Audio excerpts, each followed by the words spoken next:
Hey gang, it's last username, and this is Vertigo, my Race for Wool map.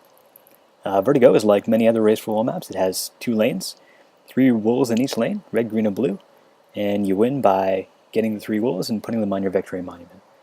But Vertigo is a vertical Race for Wool map. So each lane has a 16 by 16 footprint and is 256 blocks high. So I just wanted to give you a quick tour of the map, show you all the features, so that when you play it, you know where everything is. This is the Victory Monument, right here. It's not a parkour course, as many people seem to think, for reasons that are not clear to me. Place your wolves like that. And unlike many other Race for Wool maps, the Victory Monument is outside of the lane. That's because I just couldn't find a good place to put it inside the lane. And that means that you are actually allowed to come back onto the spawning platform whenever you like, but you're not allowed to place blocks here or break anything or fight or do anything like that. You can just come here to place your wool. And you have to enter the starting platform through this gate. So you can't jump from like way up there. That's the rule. So when your team is ready, push this button. You'll hear the starting bells, and your gate will go down. You start the map in this treehouse, which is sort of roughly in the middle of the map. There's 2 directions you can go. If you go down, you'll find the red wool, and if you go up, you'll find the green and blue wolves.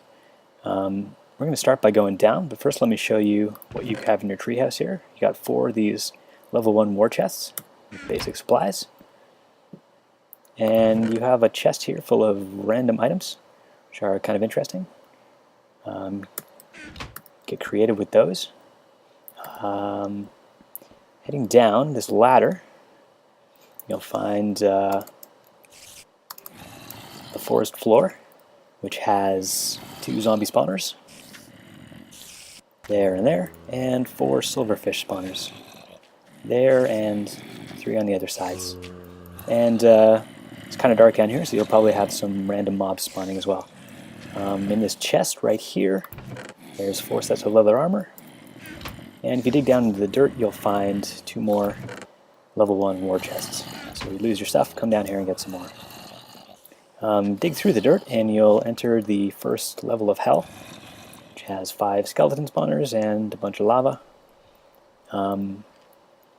Also got in the stone here some level 2 war chests, which have some iron armor, iron sword, a bunch more arrows, an enchanted bow, power 1, punch 1, and more torches and more food.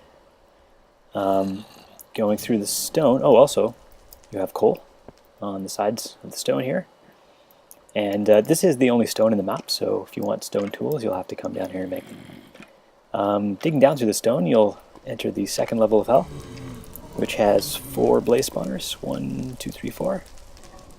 And this can be pretty messy getting through here.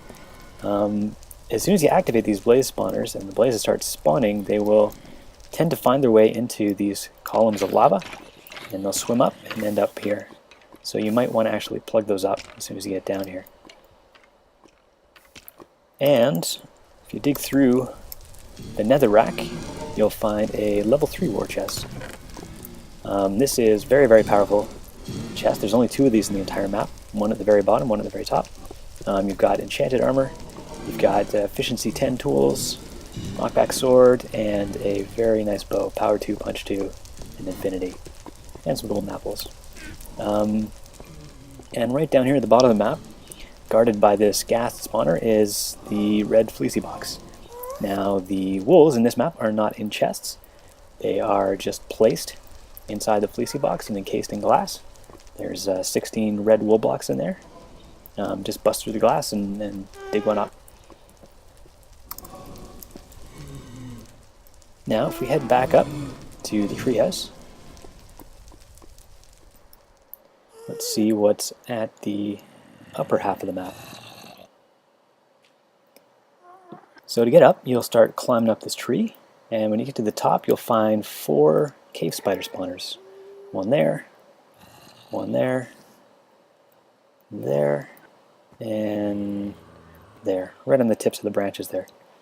As soon as you get in range of those, you'll want to take them out really quickly, because once those spiders start spawning there, they fall down on your treehouse here, and they can be a real pain in the ass. So get rid of those as soon as possible. Once you get past them, you'll find a level 2 war chest, same as the ones in the stone, and you'll find the cloud layer, which will probably be infested by mobs because it's dark. The entire map is covered, so there's no daylight anywhere, so this will be dark at any time of day. And there's not a lot of spawning space in the map, so anywhere the mobs do spawn, they tend to spawn very, very densely. So above the clouds, you'll find this sort of teardrop thing of obsidian floating there. You can't go around it because it goes all the way to the edge of the lane. But if you break any one of these pieces of gravel here, a whole bunch of gravel will fall out, and you'll find a hole that goes all the way through the obsidian. And on the way there, you'll find a whole bunch of iron ore. This is the only iron in the map, but there's lots of it. And past the obsidian is a layer of snow and another dark area. Lots of mobs. And there's a bunch of ice here. This is the only source of water in the map, which is important because you'll want that water to build cannons. And above me here is this sort of bedrock tower, which also goes to the edge of the map, but there's a broken column back here and a sort of slot in the side that you can get up. You'll have to get up with, probably want ladders to get up there. Ladders, by the way, are your best friend on this map. You should, at the beginning, craft a whole bunch of them and just carry them around with you, because they will come in handy all over the place. So climbing up there, you'll end up at your fortress. This is kind of a turning point for you, so you'll want to get to your fortress as soon as possible, because you can start to really take control of the map up here. You've got a brewing station with, I think, the ingredients for basically every kind of potion. An enchanting table with however many bookshelves you want. You just break off some of these torches to activate the bookshelves. And up here, you'll find 4 more level 2 war chests and the demolition chest. Now this has 384 blocks of TNT and a bunch of redstone gadgets. So this is your cannon building kit. And as you can imagine, cannons are lots of fun on this map, because you can just build basically one cannon and it can blow up anything below it on the map pretty much. So yeah, the cannon play gets pretty chaotic, but in a fun way. So you'll want to build a cannon, and you can also snipe from here. Got these nice sniper windows, and you can even snipe in the dark. Make it a little harder for your enemy to hit you. But you want to leave the lights on when you leave, so that mobs don't spawn here. Down this hallway on the side, you'll find the entrance to the green wool. To get the green wool, you have to make it through this sort of bedrock lava maze. There's solid walls here, so you can't swim through them, but you could give yourself a fire potion and swim through the lava all around here. Or you could just try to do it with ladders, but it's going to be mighty difficult while your enemy is shooting at you. The other thing that makes this difficult is these outlet things here. What these do is, inside your fortress, there are 3 buttons on the wall: creepers, skeletons, and zombies. Push one of those buttons, and on the enemy side, 3 skeletons will be dispensed into their green wool dungeon. So you time that right, and you can really throw a monkey wrench in their plans. You can press one of these buttons approximately every 30 to 40 seconds.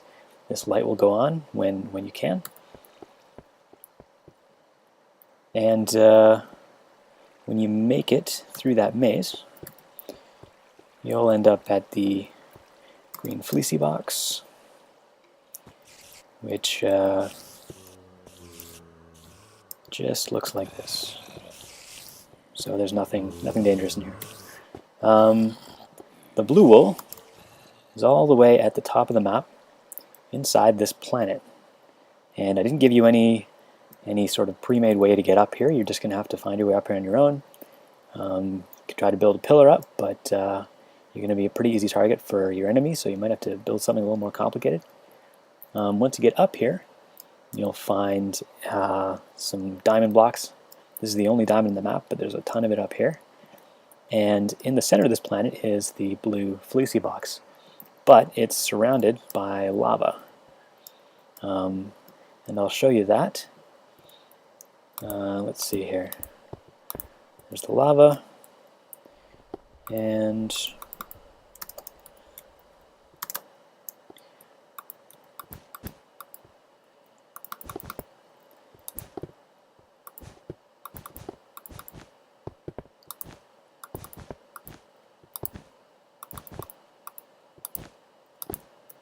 there is the fleecy box. So it's kind of tricky to get. You especially don't want that lava leaking out of this planet, because it's going to dribble down all over your lane and make a big mess. So you probably want to keep it contained. Now that's a bit easier if you do this from the top, but then you'll have to tangle with these 8 creeper spawners. But to help you with that, you've got another level 3 war chest. And this one has armor enchanted with blast protection, which is perfect for those creepers. And everything else is the same. Yeah, you could also try to take this planet from below and just poke a hole, but of course then you're going to have to deal with that lava and try to keep it inside there. And that's pretty much it. That's Vertigo. It's a small map and easy to learn because everything is exposed and visible, but it's not a simple map, and it's not a short game. They can go anywhere from 30 to 60 minutes. It can take a real long time to find your way up and down. You got to be pretty creative how you do that. But it's pretty crazy, and it's a whole lot of fun. And I hope you enjoy it. I'm Last Username. See you next time.